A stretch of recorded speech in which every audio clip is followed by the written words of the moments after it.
Toda teoría de enlace tiene que explicar dos cosas: la energía de formación del compuesto y su estructura. Si bien en el modelo iónico la energía se podía calcular mediante ciclos termodinámicos, la estructura quedaba inexplicada. Y es ahí donde estaba el reto.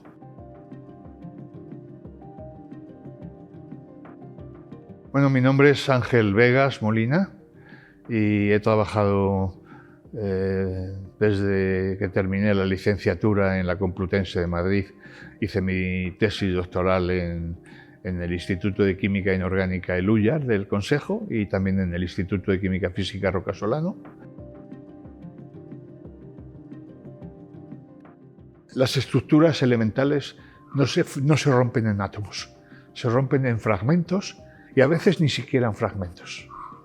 Que los óxidos no hacen más que situarse, es decir, el átomo de oxígeno, que tiene avidez por tener dos electrones, normalmente se sitúa allí donde en una estructura previa de algún elemento tal, tiene dos electrones. Y entonces va y se coloca allí como a comérselos. Pero sin romper la estructura queda congelada.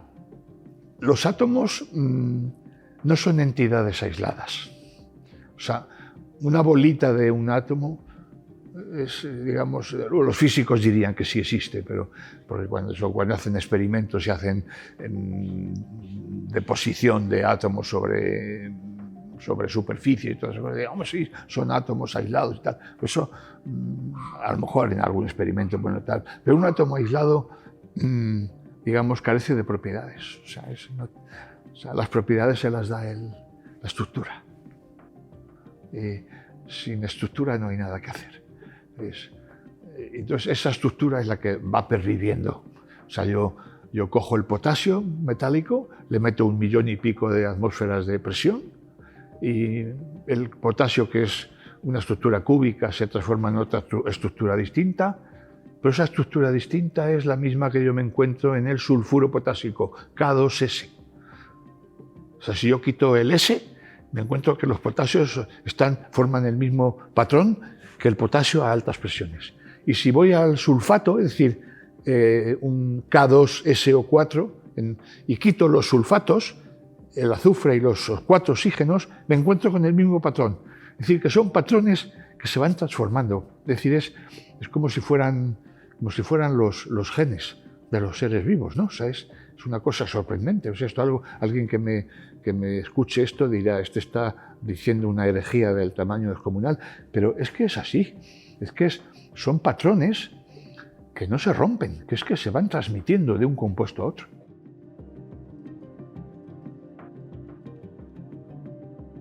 La cristalografía es la ciencia que se encarga de estudiar los cristales. En el siglo XIX y hasta principios del siglo XX, la cristalografía era simplemente una ciencia morfológica. Es decir, se estudiaba la forma de los cristales, sus caras, los ángulos entre sus caras, se estudiaban algunas propiedades físicas como el índice de refracción o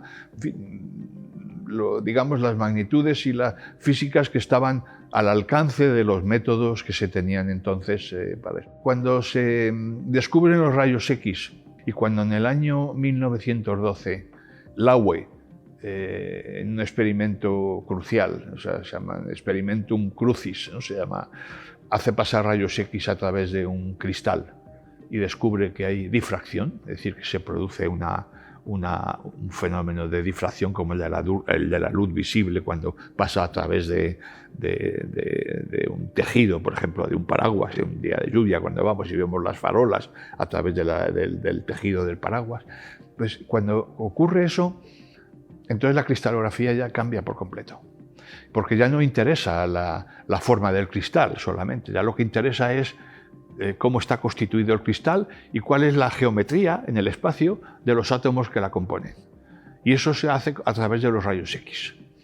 Y entonces, a partir en el año 13, se resuelve la primera estructura del cloruro sódico en Londres por los Bragg, padre e hijo, Y a partir de 1913 hasta la actualidad, pues ya tenemos cerca del, yo creo, el millón de estructuras cristalinas. Es decir, la cristalografía ha ido avanzando. Al principio quedó en manos de los mineralogistas, que la utilizaron para estudiar la estructura de los minerales, tal. Luego llegaron los químicos inorgánicos, se hicieron tal. Luego al final llegaron los químicos orgánicos. ¿Por qué llegaron más tarde? Porque era más difícil resolver estructuras con átomos iguales que con átomos que tuvieran átomos con muchos electrones y otros con menos. Es decir, que entonces la química orgánica llega a la cristalografía pues en los años 50, en los años 60 tiene el boom y tal, y posteriormente llega la biología.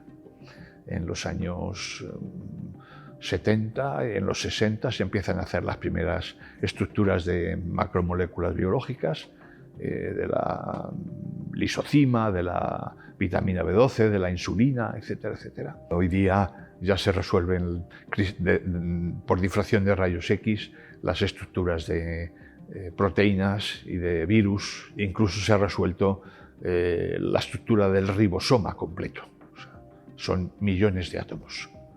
Y eso ha ayudado mucho a eso, no los rayos X que se producían en el laboratorio, sino unas máquinas infernales que se llaman sincrotrones, de los cuales aquí en España tenemos uno en Barcelona, da servicio a toda la comunidad cristalográfica española, y luego hay un sincrotrón europeo muy grande en Grenoble, que se llama ESRF, que son las siglas de European Synchrotron Radiation Facility del inglés, y donde naturalmente España también tiene alguna línea y tal. Para que se hagan los espectadores una idea de cómo es un sincrotrón, diré que el sincrotrón de Grenoble tiene 300 metros de diámetro, es un círculo de 300 metros de diámetro y naturalmente 1 kilómetro de perímetro.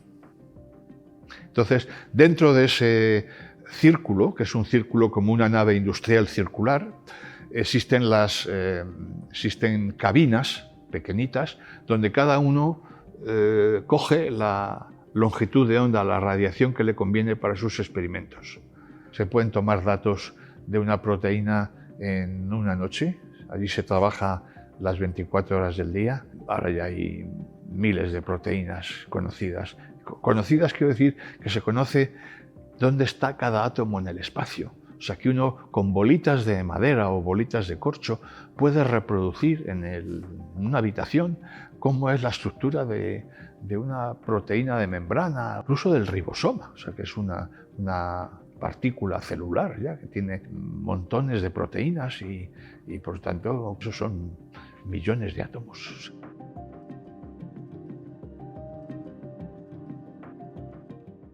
El libro tiene un título que es Modelos estructurales de cristales inorgánicos, y luego tiene un subtítulo que es De los elementos a los compuestos. Y yo creo que ese subtítulo es el que da la clave del libro.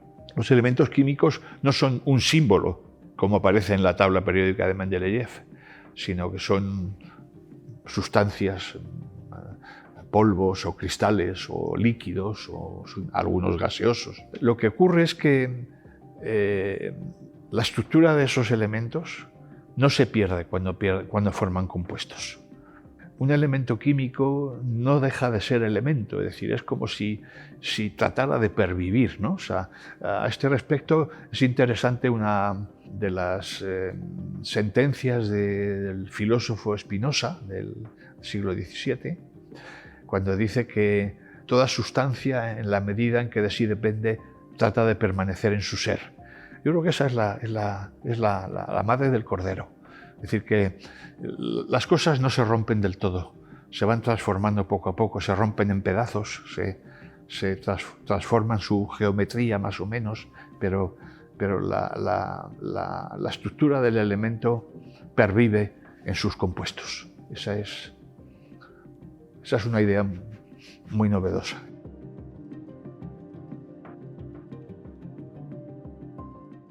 Los retos de las estructuras inorgánicas se pueden limitar a dos.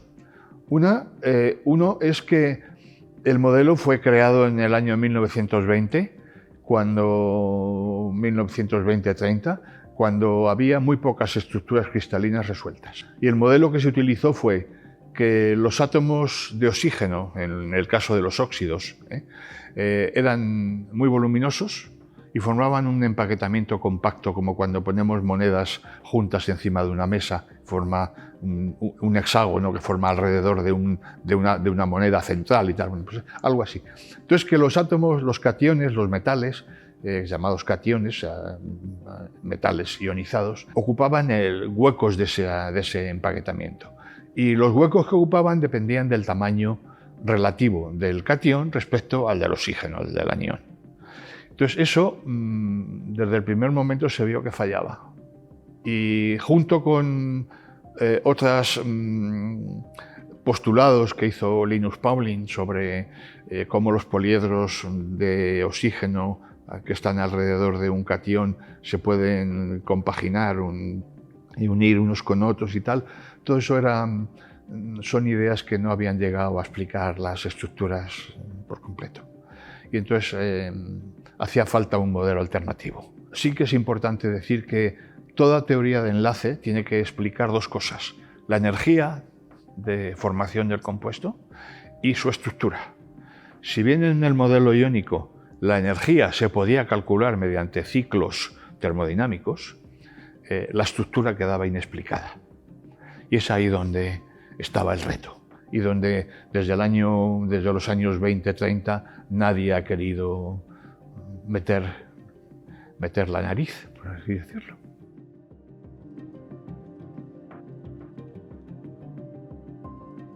Lo primero que encuentro es que cuando en un óxido es un compuesto que tiene oxígeno y que tiene metales o otros átomos como el fósforo, el silicio, etc.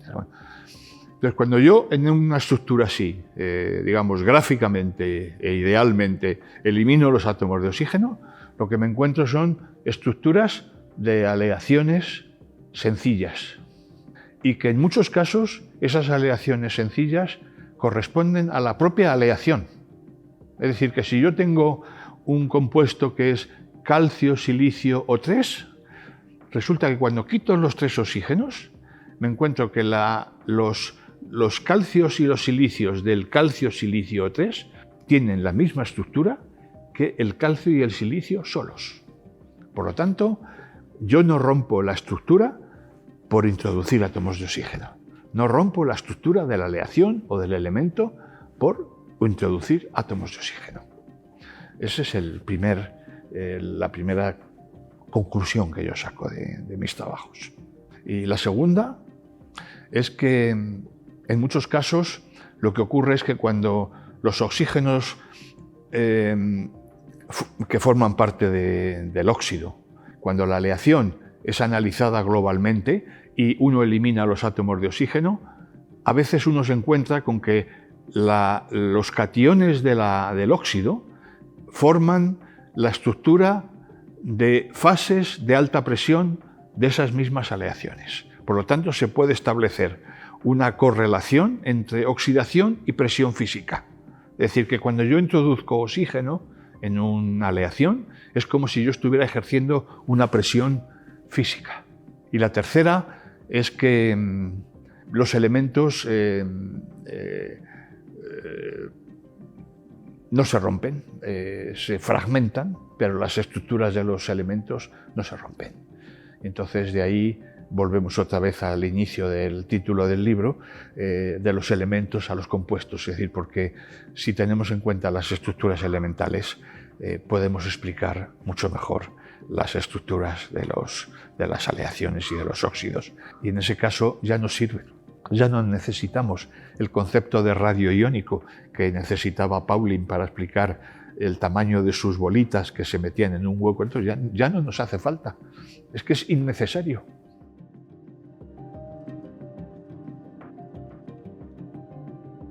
Lo que significa es que podemos entender las estructuras mejor. Y aquí viene una palabra importantísima, que es entender. ¿Qué es entender? Porque ahí podríamos ponernos de acuerdo o no. Para mí, entender es cuando uno es capaz de expresar una idea o describir un objeto o una estructura en términos de cosas más sencillas. Y cuando tú eres capaz de explicar una estructura en lo más sencillo que hay, que es la estructura de los elementos, ahí ya hemos ganado un conocimiento inmenso. Eso tiene implicaciones, digamos, tiene implicaciones teóricas, sí las tiene, y seguimos trabajando en ello, por métodos mecanocuánticos. Tiene implicaciones tecnológicas. De momento yo no las he buscado ni sé si alguien las está buscando. Es posible que sí, pero yo creo que esa sería una faceta en la que sí sería interesante que aquí en España un grupo de personas se pusiera a pensar sobre ello y a elaborar. Yo creo que ahí tienen una mina, ¿eh? Y respecto a la aceptación que ha tenido esto en el mundo de la ciencia, por el número de citas, pues algunos trabajos sí, otros no. Normalmente la gente no se manifiesta. Yo, claro, yo he contactado con algunos colegas y algunos de ellos, naturalmente, que están muy felices con el modelo. Otros seguramente lo detestan, ¿no? Y otros, cuando yo a veces les digo, ¿por qué no explicáis esto ya a los alumnos en clase? Porque les estáis explicando el modelo de Pauling y no funciona. ¿Por qué explicáis eso? Y a veces me dicen, es que no tenemos otro. Y digo, pero tenéis este. Entonces, claro, el problema que se plantea aquí es que tener otro nuevo modelo es que tienes que olvidar lo que tenías aprendido. Y tienes que aprender una cosa nueva, y eso es muy duro.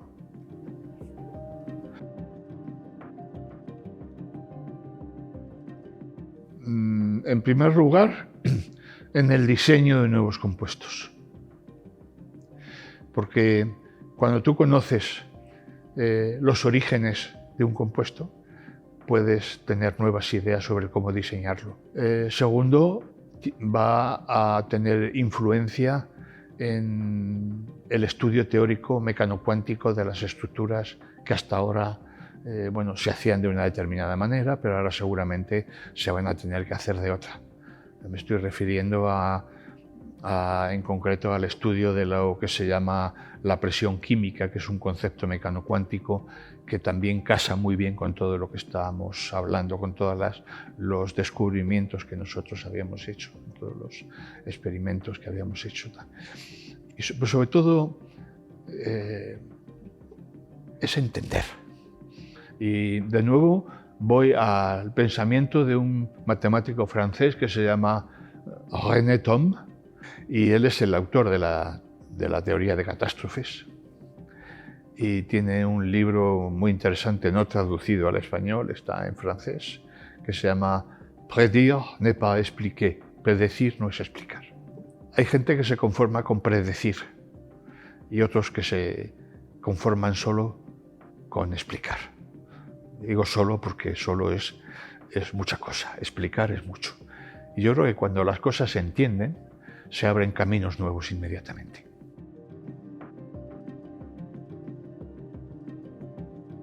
Después de mi doctorado, que fue en febrero del año 75, hice un año de estancia en el laboratorio de cristalografía del CNRS de Grenoble y después 8 meses que pasé en la Universidad de Düsseldorf, en la cátedra de química estructural. Después volví a España y en el año 78-79 conseguí una plaza por oposición en el Instituto de Química Inorgánica de Lújar, donde me dediqué a resolver estructuras cristalinas por difracción de rayos X. Y en el 88-89 me trasladé al Instituto de Química Física Roca Solano y allí inicié una nueva etapa que había sido preiniciada en el año 85 en el Instituto de Lújar, donde dejé de hacer estructuras cristalinas porque ese trabajo se había convertido en una rutina. Y entonces a mí eso no me satisfacía. Yo tenía inquietudes más volanderas, ¿no? Decidí, en lugar de hacer estructuras, pensar sobre cómo explicarlas, porque no estaban explicadas. Era meterme en la boca del lobo, porque nadie quería arriesgar a meterse en un terreno tan difícil, eran arenas movedizas, ¿no? Yo, no obstante, decidí seguir, y al cabo de 35 años de trabajo continuado sobre ese campo, pues gracias a Dios hay resultados interesantes que mostrar, ¿no? Y que hemos aportado, no solo yo, sino todos los que han colaborado conmigo a la comunidad científica internacional.